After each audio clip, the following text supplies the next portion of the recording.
Recording in progress.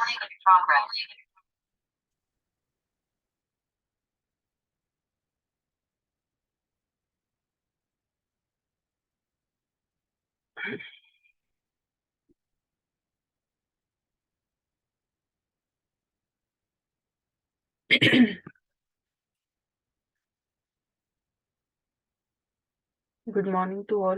Welcome to Suresh Gyan Vihar University. आज हम requirement analysis and specification के बारे में पढ़ने वाले हैं। ठीक है, क्या रिक्वायरमेंट एनालिसिस होता है और क्या उसकी रिगार्डिंग स्पेसिफिकेशन होती है। ठीक है, किसी भी प्रोजेक्ट या प्रोग्राम या सॉफ्टवेयर को डेवलप करने से पहले सबसे जो मेन टारगेट होता है दैट इज रिक्वायरमेंट एनालिसिस। ठीक है, so before we start to develop our software, it becomes quite essential for us to understand and document the exact requirement of the customer. ठीक है, ये वही वाली चीज है जो अभी हमने डिस्कस की। क्या चीज कि किसी भी प्रोजेक्ट या सॉफ्टवेयर को स्टार्ट करने से पहले हमें उसकी रिक्वायरमेंट के बारे में, एग्जैक्ट रिक्वायरमेंट के बारे में पता होना चाहिए कि भाई उसमें बेसिकली यूजर जो है वो चाहता क्या है, क्या उसकी नीड है, किस तरह से वो डिजाइनिंग चाहता है या क्या प्लेटफॉर्म चाहता है, या जो जो भी उसकी रिक्वायरमेंट है उसके बारे में हमें करेक्ट और एग्जैक्ट मतलब रिक्वायरमेंट के बारे में समझ या एनालिसिस करना होगा। साथ ही साथ उसके बारे में डॉक्यूमेंटेशन भी जरूरी रहेगी। ठीक है, experienced member of the development team carry out this job. They are called as system analyst. ठीक है, एनालिसिस से बना है एनालिस्ट, जो भी एनालिस्ट का वर्क करते हैं। ठीक है, एनालिसिस का वर्क करते हैं उनको बोला जाएगा सिस्टम एनालिस्ट, और जो सिस्टम एनालिस्ट होते हैं वो करते हैं रिक्वायरमेंट एनालिसिस का जॉब।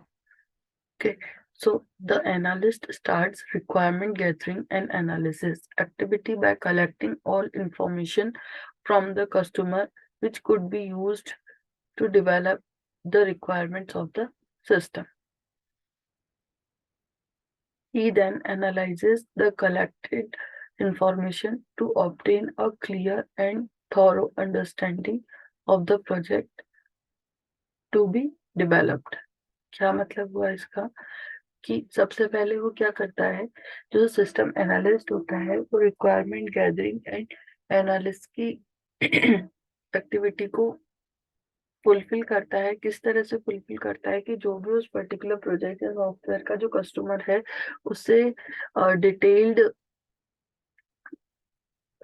डॉक्यूमेंटेशन प्रिपेयर करता है। ठीक है, रिक्वायरमेंट के बेसिस पे, फिर उसके बेसिस पे जो भी उसने डॉक्यूमेंटेशन प्रिपेयर की है उसके बेसिस पर वो जो भी इंफॉर्मेशन कलेक्ट की है उसके बेसिस पर एनालाइज करता है। क्या एनालाइज करता है कि हाँ भाई आगे जो भी प्रोडक्ट बनाना है वो किस तरह से डेवलप करना है, उसमें क्या क्या चीजों का इनपुट होना चाहिए, क्या क्या रिसोर्सेज की नीड होगी, किस किस टीम की नीड रहेगी। ठीक है, with a view to remove all ambiguities and inconsistencies from the initial customer perception of the problem. ठीक है, जो भी इनकंसिस्टेंसी है या एम्बिग्युइटीज है या जो भी कंफ्यूजन है, प्रॉब्लम्स हैं, उनको दूर करने की कोशिश करता है। The following basic questions pertaining to the project should be clearly understood by the analyst in order to obtain a good grasp. ठीक है, अब इसमें क्या क्या प्रॉब्लम्स को वो रिजॉल्व करने की कोशिश करता है। First, what is the problem. ठीक है, ये तो सीधी सी बात है कि कोई भी चीज को स्टार्ट करने से पहले सबसे पहले तो यही जानना होगा कि भाई प्रॉब्लम क्या है। ठीक है, अब जैसे हम डॉक्टर के पास जाते हैं तो सबसे पहले यही तो पूछता है कि भाई आपकी प्रॉब्लम क्या है। एक तरह से वो उसको प्रिस्क्रिप्शन प्रिपेयर करने के लिए या मेडिसिन देने के लिए सबसे पहले वो हमसे हमारी प्रॉब्लम ही तो पूछेगा, अदरवाइज अपने मन से तो क्या ही दवाई देगा। ठीक है, तो इस तरह से कोई भी प्रोजेक्ट को डेवलप करने से पहले देखना होगा कि भाई व्हाट इज द प्रॉब्लम। उसके बाद why is it important to solve the problem. ठीक है, कि भाई कोई भी प्रॉब्लम है तो प्रॉब्लम क्या है। ठीक है, उसके बाद उसे सॉल्व करना क्यों इम्पोर्टेंट है, कि भाई वो इतना जरूरी है क्या? अगर सॉल्व नहीं करेंगे तो भी उससे कोई प्रॉब्लम हो सकती है क्या? ये, what are the possible solutions of the problem? Okay,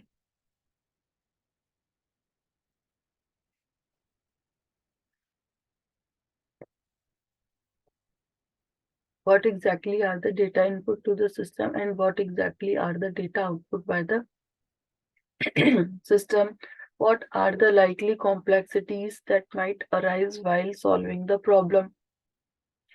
If there are external software or hardware with which the developed software has to interface, then what exactly would the data interchange formats with the external system be?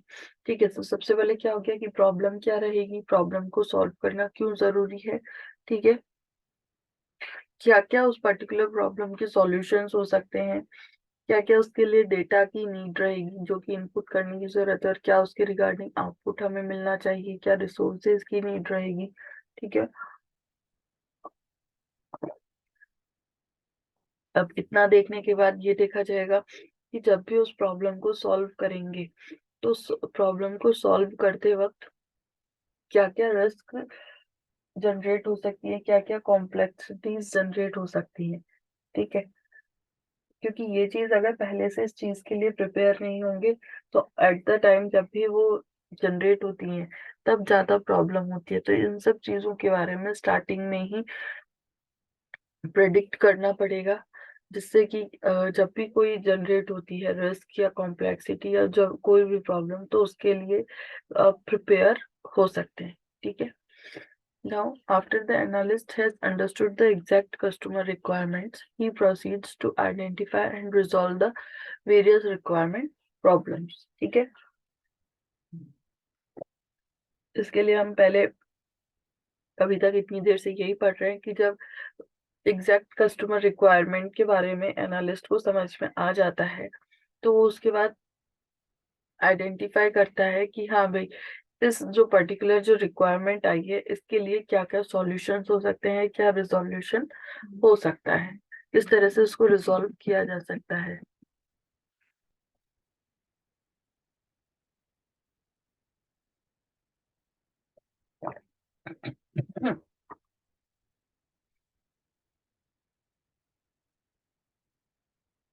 The most important requirement problems that the analyst has to identify and eliminate are the problems of anomalies, inconsistencies, and incompleteness.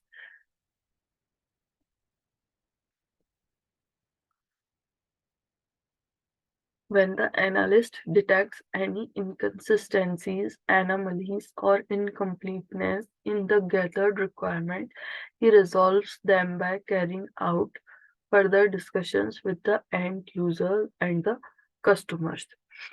क्या मतलब रहा इसका?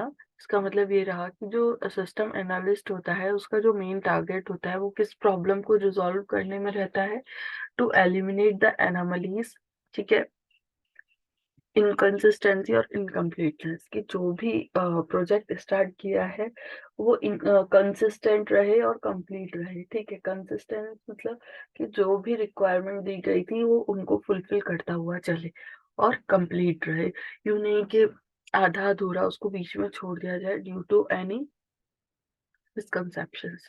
Okay, now part of part of a SRS documentation, ठीक है। The important part of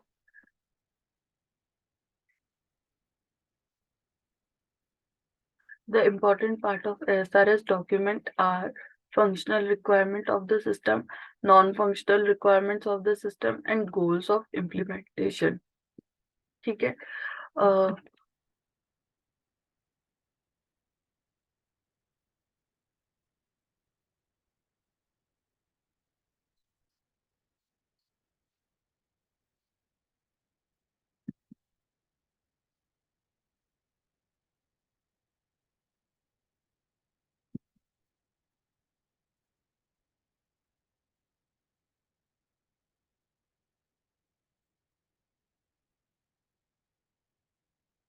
ठीक है।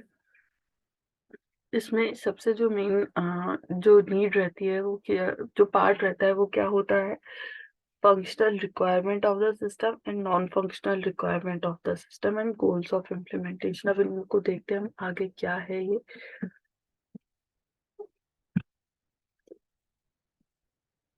सबसे पहले functional requirement.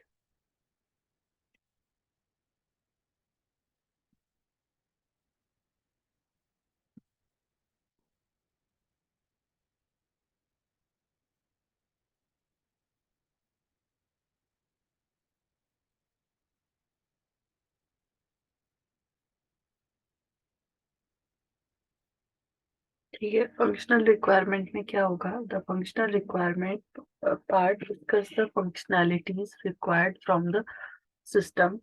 The system is considered to perform a set of high-level functions।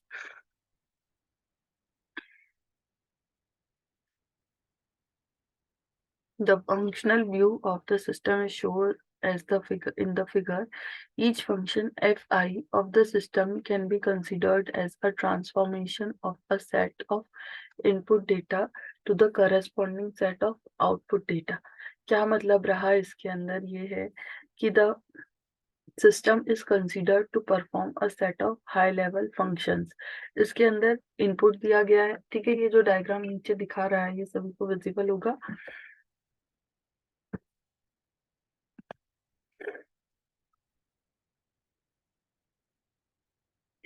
यहाँ पर कोई सेट ऑफ फंक्शंस को परफॉर्म किया जा रहा है, तो किस तरह से कि यहाँ पर इनपुट दिया गया है, ठीक है, फिर फंक्शंस के ऊपर प्रोसेसिंग हो रही है सेट ऑफ फंक्शंस के ऊपर और उसके रिगार्डिंग रिस्पेक्टिव आउटपुट मिला है, ठीक है। तो इसके अंदर क्या होगा, हाई लेवल फंक्शंस के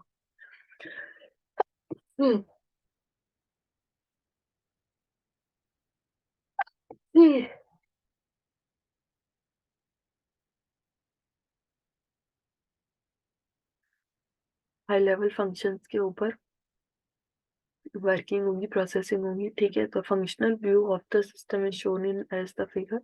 इसके अंदर क्या हो रहा है, each function fi of the system can be considered as a transformation of a set of input data I to the corresponding set of output data।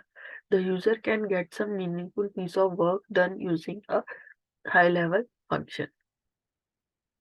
ठीक है, यहाँ पर क्या है, जितने भी, वही जो अभी हमने थोड़ी देर पहले देखा था कि जितने भी इनपुट्स हैं उनके उनके ऊपर फंक्शनल प्रोसेसिंग करने के बाद जो सेट ऑफ फंक्शंस दिए हैं उन पर प्रोसेसिंग होने के बाद उनका करस्पॉन्डिंग आउटपुट फाइंड किया गया है, ठीक है। और ये जो भी किया है वो हाई लेवल फंक्शंस को यूज में लेके किया है। नाउ नेक्स्ट, पहले आप इसको एक बार नोट डाउन कर लीजिए।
ठीक है, हो गया। अब हम चलते हैं नेक्स्ट नॉन फंक्शनल रिक्वायरमेंट्स के ऊपर। Non functional requirements deal with the characteristic of the system which cannot be expressed as functions such as maintainability of the system, probability of the system, usability of the system।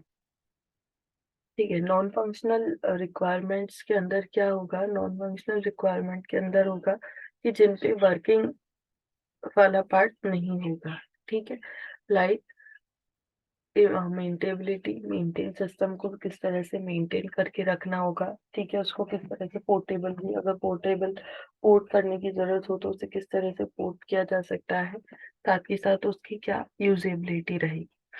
ठीक है, next is goals of implementation. Goals of implementation part documents some general suggestions regarding development. The suggestion guide trade-off among design goals। ठीक है, goals of implementation के अंदर क्या होगा कि जिस भी सिस्टम को इम्प्लीमेंट करना है उसके क्या क्या गोल्स हैं, मतलब इसके अंदर बेसिकली डॉक्यूमेंटेशन वाला पार्ट किया जाएगा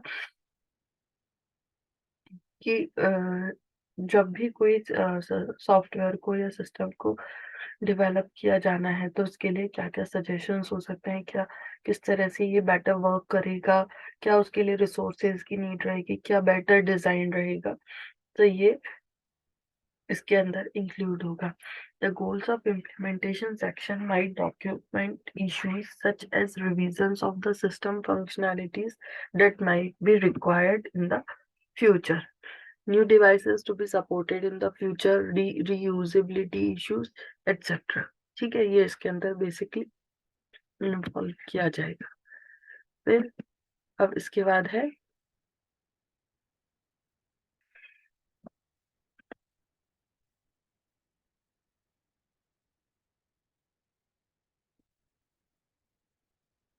identifying functional requirements from a problem description.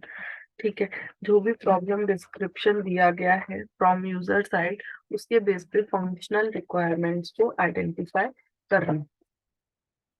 ऐसा नहीं कि अपने फंक्शनल रिक्वायरमेंट कहाँ से आइडेंटिफाई किए जाएंगे, obvious बात है, जो भी रिक्वायरमेंट्स यूजर ने दी है उनके बेसिस पे ही तो फंक्शनल नॉन फंक्शनल बनाया जाएगा। ठीक है, तो अब किस तरह से क्या होगा इसमें हम देख लेते हैं कि a high level functional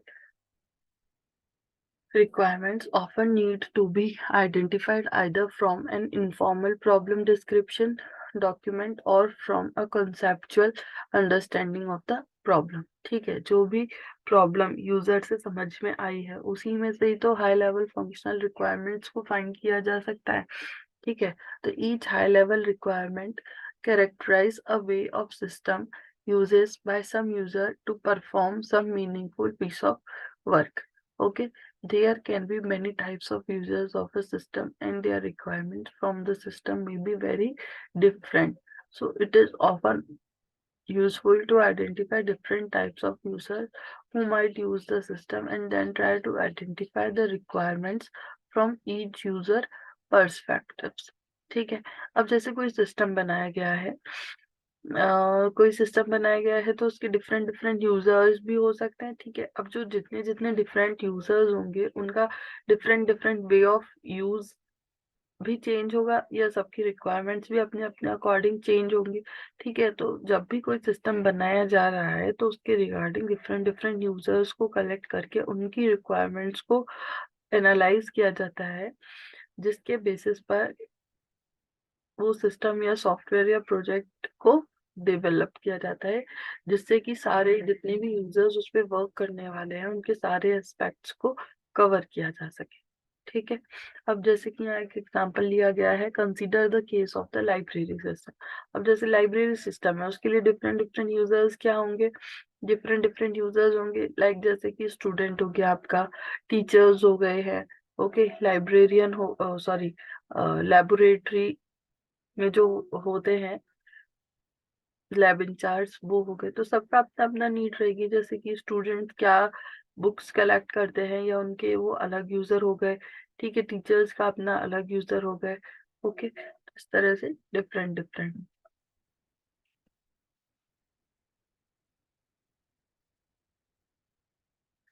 search book first है फंक्शन। फंक्शन क्या हो गया? सर्च बुक फंक्शन, ठीक है। मेन फंक्शन इसमें जो भी वर्किंग होनी है वो क्या होनी है? बुक सर्च करने की। इनपुट क्या होगा? An author's name. And output क्या होगा? Detail of author's book and the location of this book in the library. Okay, अभी समझ आए कि फंक्शनल रिक्वायरमेंट किस तरह से क्या वर्क होगा इसके अंदर। So the function search book F1 takes the author's name and transforms it into book details.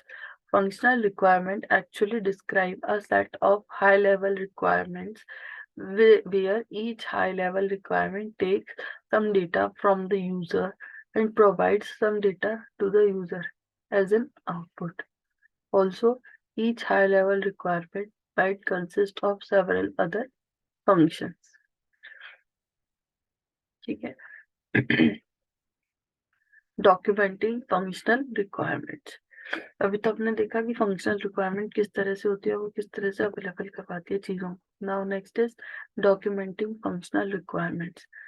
जो भी फंक्शनल रिक्वायरमेंट्स है उनको किस तरह से डॉक्यूमेंटेशन किया जा सकता है। For documenting the functional requirements we need to specify the set of functionalities supported by the system. A function can be specified by identifying the state at which the data is to be input to the system.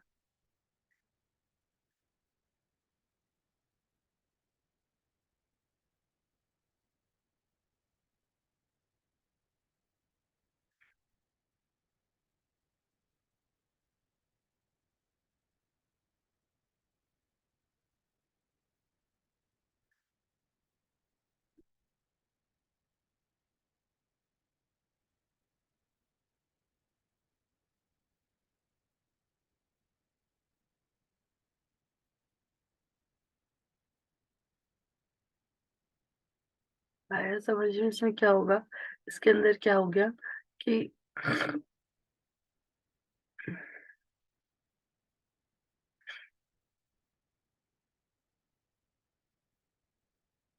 क्या क्या functional requirements की documenting रहेगी, क्या जाएगी। जैसे कि भाई functional requirement क्या थी यहाँ पे? बुक सर्च करनी थी, ठीक है। तो बुक का नेम अब कैसे होगा? तो जैसे सपोज यहाँ बुक की बात कर रहे थे तो कि identifying the state at which the data is to be input to the system, ठीक है। इट्स इनपुट डेटा डोमेन, कि भाई जो डेटा इनपुट है वो सिस्टम को किस स्टेट में अवेलेबल किया जा रहा है, ठीक है। उसका क्या डोमेन है इनपुट का। देन आउटपुट का क्या डोमेन है। And the type of processing to be carried on the input data to obtain the output data, ठीक है।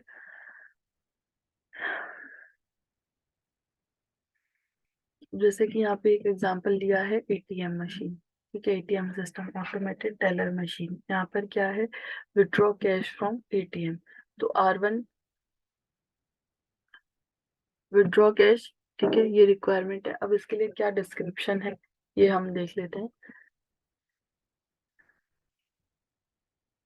The withdraw cash function first determines the type of account that the user has and the account number from which the user wishes to withdraw cash, ठीक है। ये इसका documentation की मतलब क्या state है इनपुट की, ठीक है। साथ ही साथ उसका क्या डोमेन है, okay. Then it checks the balance to determine whether the requested amount is available in the account or not. If enough balance is available, it outputs the required cash, otherwise it generates an error message. Okay. The important process properties of a good SRS software requirement system document are the following. ठीक है, अभी हम ये सब क्या पढ़ रहे हैं? हम पढ़ रहे हैं सॉफ्टवेयर रिक्वायरमेंट। जो भी कोई भी सॉफ्टवेयर जब बनाते हैं तो उसमें क्या क्या रिक्वायरमेंट एनालिसिस वगैरह, ठीक है। तो फर्स्ट कंसाइज होना चाहिए, स्ट्रक्चर्ड होना चाहिए उसकी document, SRS document. Black box view, white box, हमने टेस्टिंग भी पढ़ी थी, white box and black box, बस वही उसके बेसिस पर ही ये रहेगा। तो एक minute.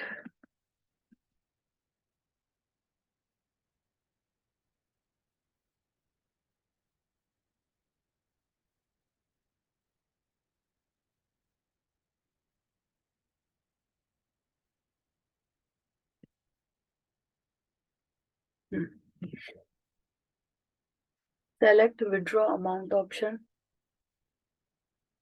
input withdraw amount option, output user prompt to enter the account time. ठीक है,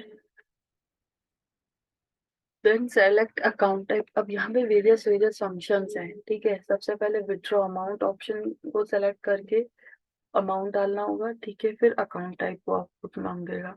then select account type, then user option, prompt to enter amount. Okay, then get required amount. तो इनपुट क्या देना होगा, amount to be withdrawn in integer values greater than 100 और less than 10,000 in multiples of 100. ठीक है, देन output क्या देना होगा, the requested cash and printed transaction statement. ये हमको आउटपुट मिल जाएगा. इस तरह से ये जो इसकी फंक्शनिंग है वो प्रोसेस में आएगी. प्रोसेसिंग क्या रही है इसकी, the amount is debited from the users account if sufficient balance is available, otherwise an error message display. ठीक है, जैसे ही एटीएम आपकी काम करती है तो वो यहाँ पर उसकी एक तरह से वर्किंग दिखाई गई है. Now properties of a good SRS document. The important properties of a good SRS document are the following. First है concise. Concise मतलब बहुत expanded नहीं होना चाहिए, बहुत बड़ा नहीं होना चाहिए. ठीक है, और easily understandable होना चाहिए. Okay, so the SRS document should be concise and at the same time unambiguous, consistent and complete. Verbose and relevant description reduce readability and also increase error possibilities. Okay, next is structured. Structured में क्या रहेगा आपका, it should be well structured. A well structured document is easy to understand and modify. In practice, the SRS document undergoes several revisions to cope up with the customer requirement. ठीक है,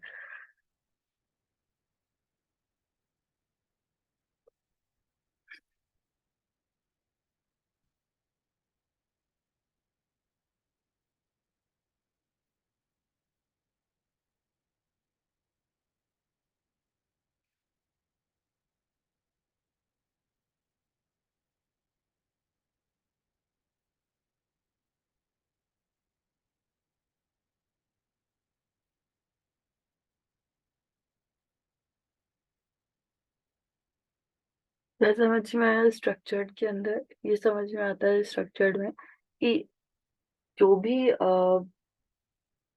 documentation किया जा रहा है, ठीक है, वो structured होना चाहिए, वेल मैनर्ड होना चाहिए.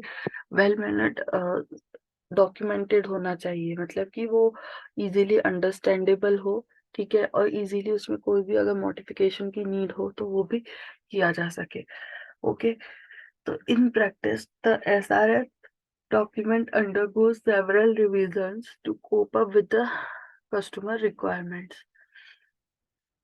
ठीक है, जैसे जैसे टाइम बढ़ता है तो कस्टमर रिक्वायरमेंट्स भी चेंज हो सकती है, तो वो इजीली रिविजनेबल हो, कि मतलब उसमें इजीली मॉडिफिकेशंस किए जा सके, रिवाइज किया जा सके. ठीक है, नेक्स्ट इज ब्लैक बॉक्स.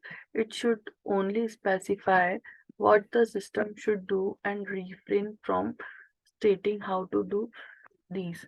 ठीक है, ये क्या स्पेसिफाई करता है कि सिस्टम को क्या करना है और किस तरह से करना है. ठीक है, ये इसका मेन मोटो रहता है. This means that the SRS document should specify the external behavior of the system and not discuss the implementation issues. The SRS document should view the system to be developed as black box and should specify the externally visible behavior of the system. ठीक है, for this reason the SRS document is also called the black box specification of a system.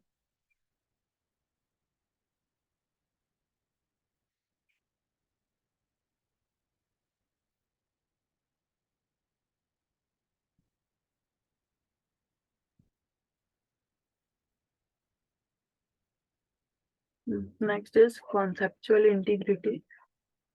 It should show conceptual integrity so that the reader can easily understand it.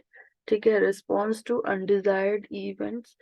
It should characterize acceptable responses to undesired events. These are called system responsible for exceptional conditions. ठीक है. And last is verifiable. Easily उसको verify किया जा सकता है जो भी document तैयार किया है. This means that it should be possible to determine whether or not requirements have been met in an implementation. ठीक है. Problems without a SRS document. अब इसको हम पढ़ेंगे अपनी नेक्स्ट क्लास में.